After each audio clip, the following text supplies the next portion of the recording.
この男は正気なのか。電動ドリルで車の外装を開けた。だが中から出てきたのはなんとレンガだった。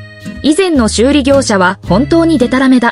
男は中をきれいに掃除した後、スポンジを詰め込み、さらに周囲をテープでしっかり固定した。その上から発泡剤を流し込んで完全に固める。乾いたらテープを剥がし、アルミ板を取り付ける。赤い塗料を吹き付けて形を整え、対応する部分を切り出して元の位置に固定する。